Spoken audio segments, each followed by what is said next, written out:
ತ್ರಿವರ್ಣ ಸ್ಪೆಷಲ್ಗೆ ಸ್ವಾಗತ. ನಾನು BM ಹನೀಫ್. ಕಾಂಗ್ರೆಸ್ ಪಕ್ಷದೊಳಗೆ CM ಕುರ್ಚಿಗಾಗಿ ಕದನ ಕೋಲಾಹಲ ನಡೆದಿದೆ ಅಂತ ಟಿವಿ ಚಾನೆಲ್ಗಳು ಹೇಳ್ತಾ ಇವೆ.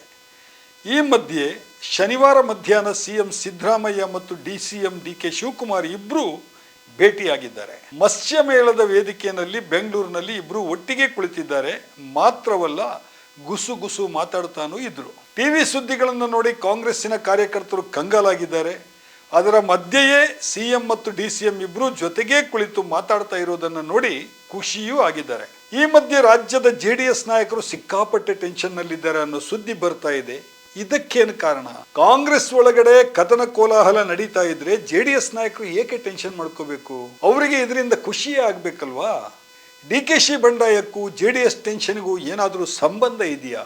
ಈ ಎಲ್ಲ ಪ್ರಶ್ನೆಗಳಿಗೂ ಉತ್ತರ ಹೇಳ್ತೀನಿ. ಅದಕ್ಕೂ ಮುನ್ನ ನಿಮ್ಮ ಜೊತೆಗೆ ಒಂದು ರಿಕ್ವೆಸ್ಟ್ ಇದೆ. ನೀವು ಇನ್ನೂ ನಮ್ಮ ಚಾನೆಲ್ಗೆ ಸಬ್ಸ್ಕ್ರೈಬ್ ಮಾಡಿಲ್ಲ ಎಂದಾದಲ್ಲಿ ದಯವಿಟ್ಟು ಈಗಲೇ ಸಬ್ಸ್ಕ್ರೈಬ್ ಆಗಿ.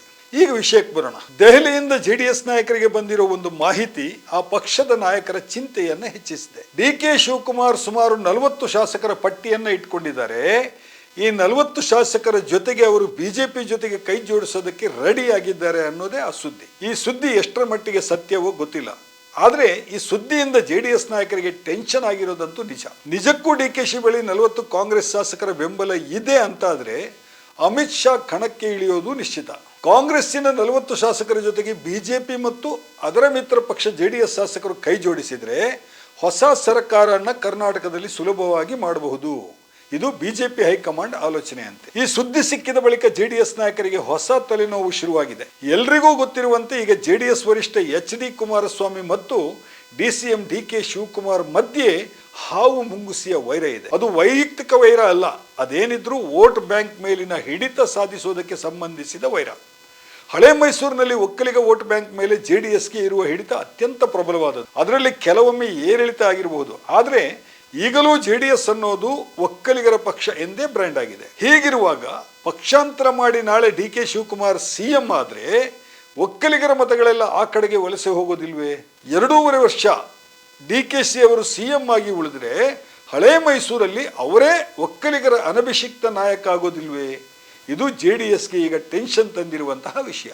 ಹೀಗೇನಾದರೂ ಆದರೆ JDSನ 19 ಶಾಸಕರು DKಶಿ CM ಆಗೋದಕ್ಕೆ ಬೆಂಬಲ ಕೊಡ್ತಾರಾ? ಬೆಂಬಲ ಕೊಟ್ಟರೆ ಒಕ್ಕಲಿಗರ ಬೆಲ್ಟ್ನಲ್ಲಿರೋ JDS ವೋಟ್ ಬ್ಯಾಂಕ್ ಕರಗಿ ಹೋಗೋದಿಲ್ವೇ? ಪಕ್ಷದ ಅಸ್ತಿತ್ವಕ್ಕೆ ಸಂಚಕಾರ ಉಂಟಾಗೋದಿಲ್ವೇ? JDS ವರಿಷ್ಠ ನಾಯಕರೊಬ್ಬರು ಶನಿವಾರ ಸಂಜೆ ಫೋನಿಗೆ ಸಿಕ್ಕಿದ್ರು.